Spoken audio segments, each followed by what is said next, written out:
I traced my fingers along the silk fabric, feeling its perfect weight and drape. This would be the centerpiece of my new collection, if I could keep my brand alive long enough to show it. Miss Harrison? My assistant Kate poked her head into my studio. Your mother called again.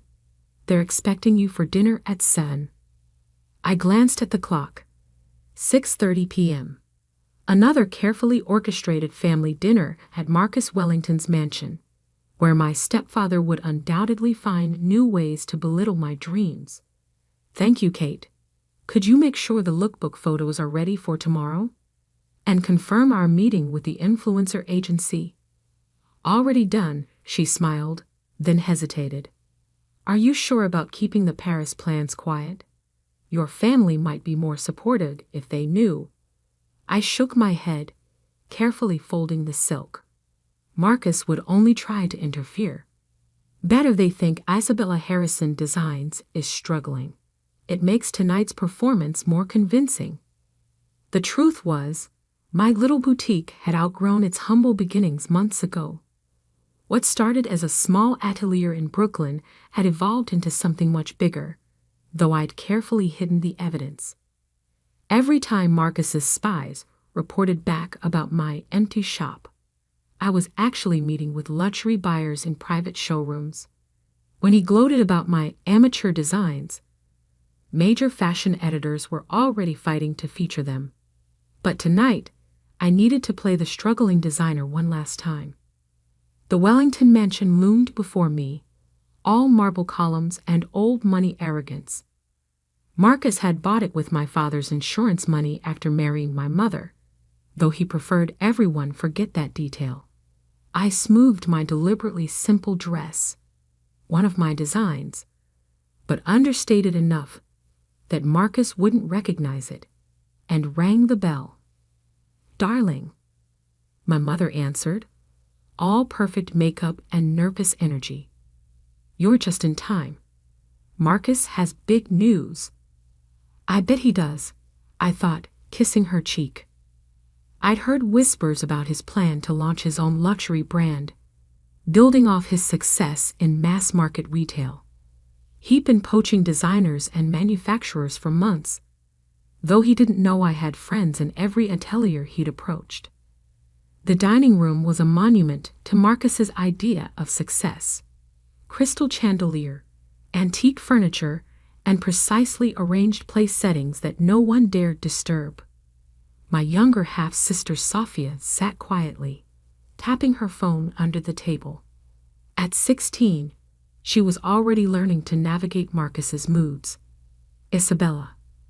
Marcus didn't bother standing as I entered. I trust your little shop isn't keeping you too busy for family obligations. I took my seat, noting how he positioned me directly across from him. Classic power play. Never too busy for family. Excellent. He smiled, all teeth and no warmth. Because we need to discuss your future. The staff served dinner.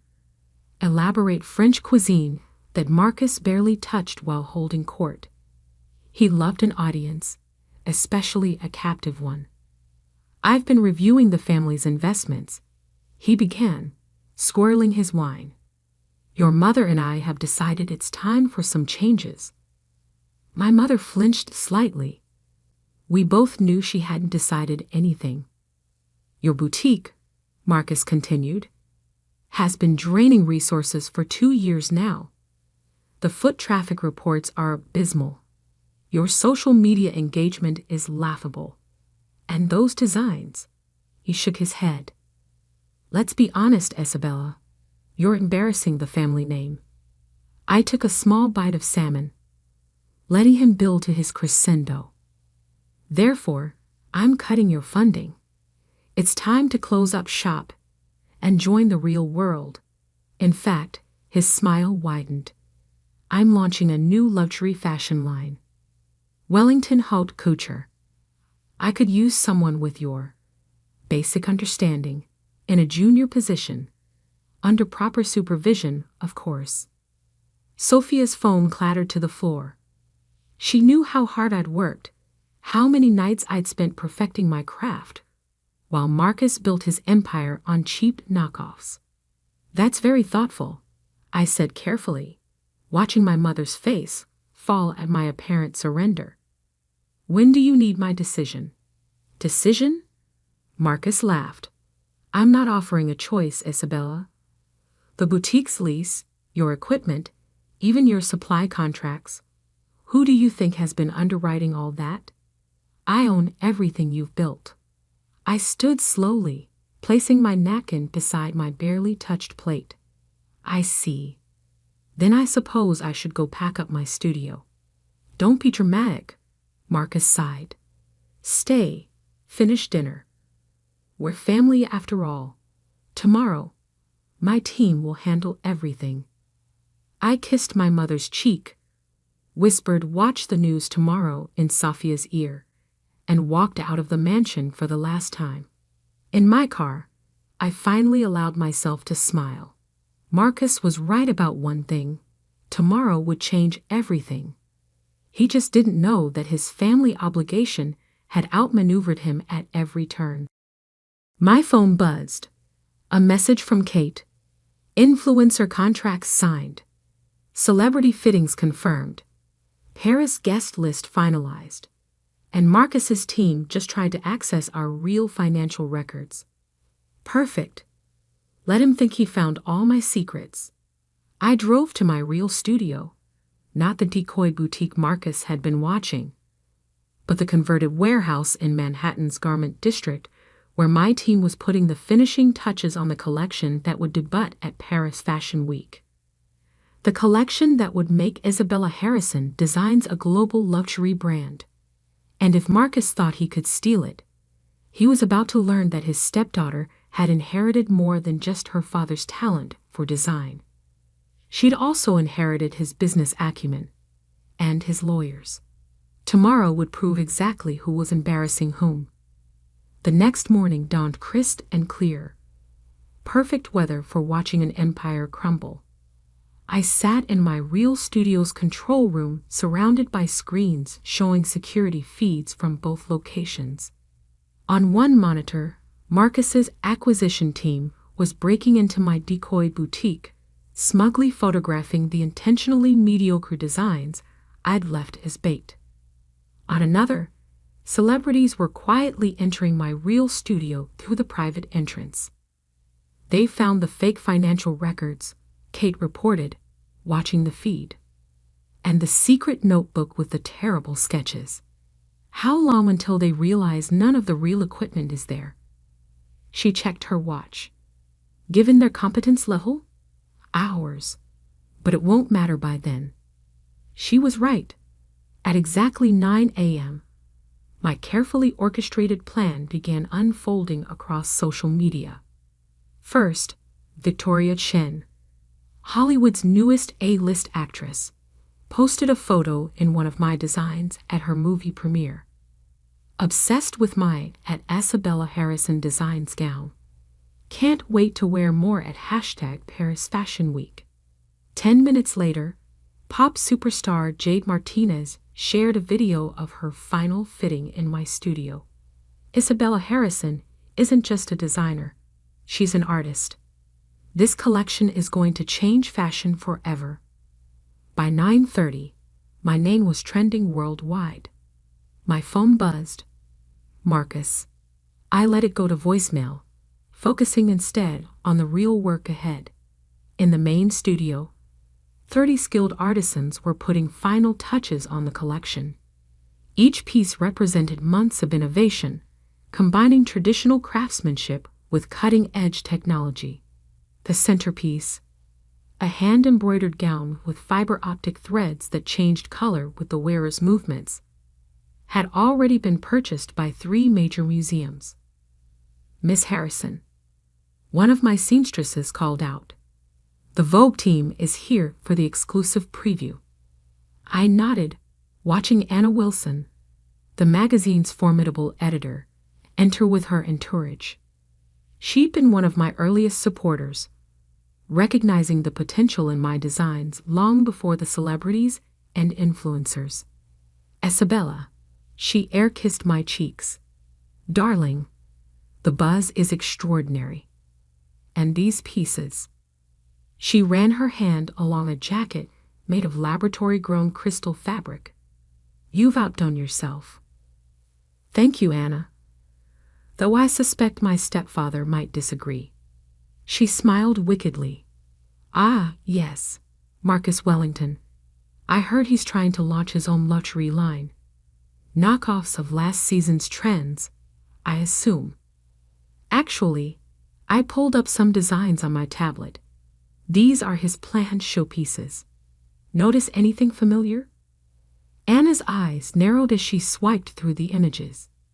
These are remarkably similar to your early sketches. The ones you showed me last year. The ones I deliberately leaked, you mean?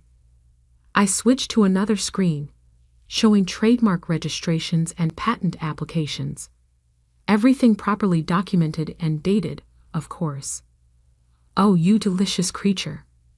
She laughed. You knew he tried to steal your work. Marcus has been copying other designers for years. I just gave him the perfect opportunity to copy mine.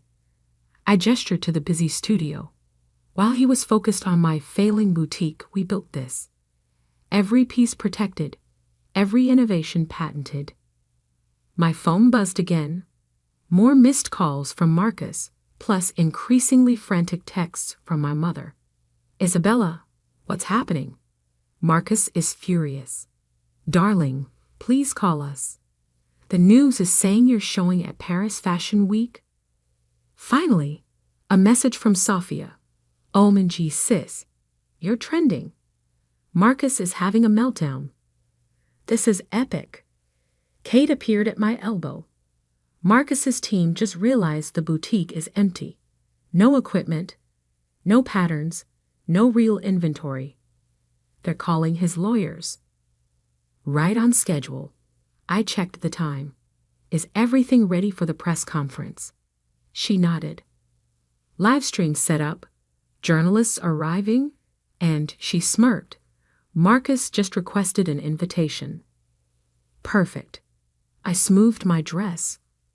One of my most sophisticated designs, naturally. Let's give him a front row seat to his own humiliation. The press conference room filled quickly. Fashion journalists, industry insiders, and social media influencers packed the space, all eager to understand how an apparently struggling designer had secretly built one of the most anticipated luxury brands of the year. I spotted Marcus in the back, his face dark with rage, flanked by his lawyers. My mother sat beside him, looking confused but proud. And there was Sophia, grinning and filming everything on her phone. Good morning, I began, taking the podium. Thank you all for coming. Today, Isabella Harrison Designs is proud to announce our debut at Paris Fashion Week, featuring innovations that will redefine luxury fashion. Screens around the room lit up, showcasing my real collection. Gasps and murmurs filled the air as journalists saw the technological innovations, the architectural designs, the perfect fusion of art and engineering. Every piece is fully protected by international patents and trademarks, I continued, my eyes finding Marcus. We've spent 2 years developing these innovations in secret while maintaining a decoy location to prevent industrial espionage. Marcus's lawyers were frantically whispering to him now, likely explaining how thoroughly he'd been outmaneuvered. We've also discovered attempts to copy our early designs, I added, triggering another round of whispers. Fortunately, we anticipated such attempts and can prove the provenance of every original concept. The questions began flying. How did you keep this secret? Who funded the development? Is it true the collection is already sold out to private buyers? I answered each one carefully, watching Marcus's face grow darker with every revelation. His dream of launching a luxury brand was crumbling. After all, Who would back him now that he'd been exposed as attempting to copy his stepdaughter's work? When the formal presentation ended, Marcus tried to approach the podium, but security smoothly intercepted him. I'd learned from the best, after all, him, about controlling access and managing optics. "Isabella," he called out, loud enough for nearby journalists to hear. "You ungrateful little—" "Mr. Wellington." I cut him off smoothly. "All legal correspondence should go through our attorneys. Though I should warn you, attempting to seize a company you don't actually own could be considered corporate fraud." He froze. "What do you mean?" "Don't know." I smiled, channeling his own condescending expression. "Check the paperwork, Marcus. Everything you thought you were funding was a shell company. The real Isabella Harrison Designs has different investors, different contracts, and different ownership. But thank you for the early lessons in business strategy. They proved quite valuable." As security escorted him out, I caught my mother's eye. She was crying, but smiling too. Sophia ran up and hugged me, whispering, "That was amazing. Can I intern for you this summer?" Later in my office, Kate brought in a stack of media coverage. The story was everywhere. Young designer outsmarts corporate takeover, fashion's new tech revolutionary, the secret success of Isabella Harrison. My phone buzzed one final time. A message from Marcus. "You'll regret this. I made you." I typed back, "No, you underestimated me. The regret is entirely yours." Then I turned back to my team. We had a Paris Fashion Week show to prepare, and this was just the beginning. Paris Fashion Week, the pinnacle of haute couture, where legends are made or destroyed in 15 minutes on a runway. I stood backstage at the Grand Palais, watching my team prepare for the moment that would define Isabella Harrison Designs forever. "Marcus is here," Kate murmured, tablet in hand. "Front row, with his lawyers. They filed another injunction this morning." I smiled, adjusting a model's collar. "How many does that make?" 6 in 3 weeks, all dismissed. Though he did manage to freeze some of your old accounts. "The empty ones," I confirmed. "How's Mom doing?" Kate glanced at her tablet. "She's in her seat. Sophia's with her. And the video you asked for is ready." The last 3 weeks had been a whirlwind of preparations and legal maneuvers. Marcus, desperate to salvage his reputation, had tried everything to stop my show.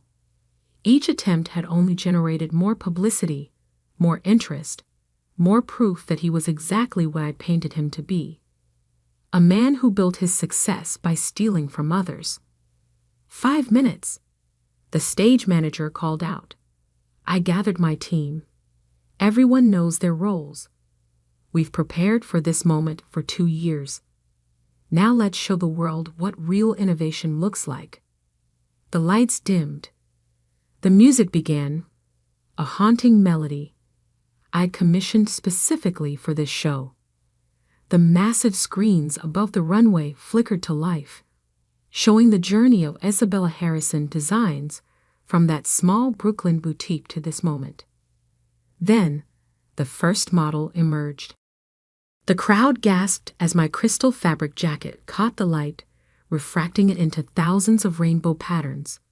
Each movement created new colors, new designs, new possibilities.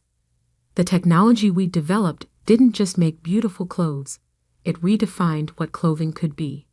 More looks followed. The color-changing gown that responded to sound. The architectural pieces that transformed on the runway. The sustainable fabrics that looked like liquid metal but felt like silk. Each innovation perfectly documented, patented, and protected. From my position backstage, I could see Marcus's face growing darker with each new revelation. He thought my little boutique was producing simple dresses and basic designs. Now he was watching 2 years of secret innovation parade past him, knowing he couldn't touch any of it. Halfway through the show, the screens changed. Now they showed correspondence, contracts, and designs, dated and documented evidence of every attempt Marcus had made to steal my work. Interspersed were clips from security cameras, showing his team breaking into my decoy studio, trying to steal what they thought were my secrets. The fashion world is brutal, but it despises thieves more than failures. The final look was my masterpiece, a wedding gown that combined every innovation we developed. As the model reached the end of the runway, the dress began to transform, each layer revealing new patterns, new technologies, new possibilities. The audience rose in a standing ovation before the show even ended.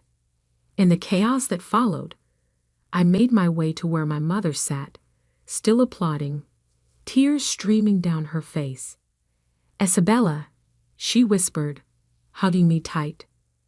"Why didn't you tell me?" "Because Marcus would have used you to stop me," I said gently. "He had to believe he was in control." "He's ruined," Safia announced gleefully, showing me her phone. Stock in Marcus's companies was plummeting as news of his attempted theft spread. Major retailers were canceling contracts, unwilling to be associated with proven plagiarism. "Ms. Harrison," journalists swarmed around us. "How does it feel to be the breakout star of Paris Fashion Week? Is it true you've already received orders worth over $50 million? Will you press charges against Marcus Wellington?" I held up my hand for quiet.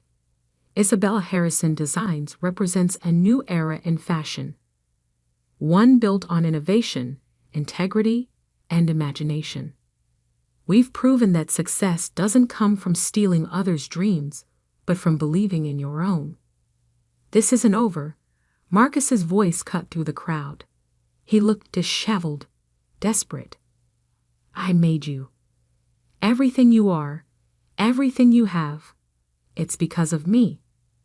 "No, Marcus." I turned to face him one last time. "Everything I am is because you taught me exactly what kind of person I didn't want to be. You showed me that true success isn't about crushing others. It's about creating something real." Security moved to escort him out, but he shrugged them off. "Your father was a failure too. That's why he left you nothing but debt." "Actually," I smiled, "he left me his most valuable asset, his belief in me. And his old warehouse in the garment district, the one you never knew about because it was in my mother's name. The one where I built all of this while you were busy mocking my little boutique." The following weeks were a blur of success. Orders poured in from luxury retailers worldwide. Our innovations were featured in technology magazines as well as fashion publications. 3 major museums requested pieces for their permanent collections. Marcus's empire crumbled as quickly as mine rose. Retailers canceled contracts, partners withdrew, and investigations revealed a pattern of theft that went back years. He'd been stealing designs from small creators, crushing them with legal threats when they complained. Now they were all coming forward. My mother filed for divorce.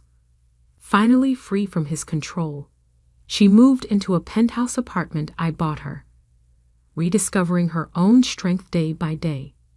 Safia started interning at my company, showing a natural talent for design technology.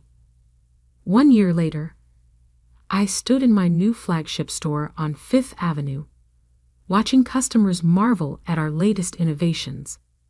The struggling boutique that Marcus had mocked was now a global luxury brand, known for pushing the boundaries of fashion and technology. My phone buzzed. A news alert. Marcus had been indicted for corporate fraud. His lawyers were negotiating a plea deal. "Ms. Harrison?" A young design student approached, clutching a portfolio. "Your story inspired me to pursue my dreams. Would you?" Would you look at my work? I smiled, remembering my own early dreams. Of course. And please, call me Isabella. Later that night, in my office overlooking the city, I opened my father's old sketchbook. His final note was still there, written when he knew he was dying. Success isn't about what others think of you. It's about staying true to your vision, even when no one else believes in it. I'd done more than that. I'd turned his vision into an empire, transformed his old warehouse into a fashion revolution, and proved that the best revenge isn't about destroying your enemies. It's about building something so magnificent that their attacks become irrelevant. Marcus had taught me one final lesson. Sometimes people underestimate you because they can't imagine you being stronger than they are. Their limitations become their weakness. My phone buzzed again. Anna from Vogue. Darling, what do you say to a cover story? The future of fashion. How Isabella Harrison changed the game. I looked out at the city lights, thinking about that family dinner a year ago, when Marcus thought he was ending my dreams. He never understood that you can't kill a dream by mocking it. You only make it stronger. Yes, I replied. I think it's time to tell the whole story. After all, success isn't just about proving others wrong. It's about proving yourself right. And sometimes the best revenge is simply becoming everything they said you couldn't be.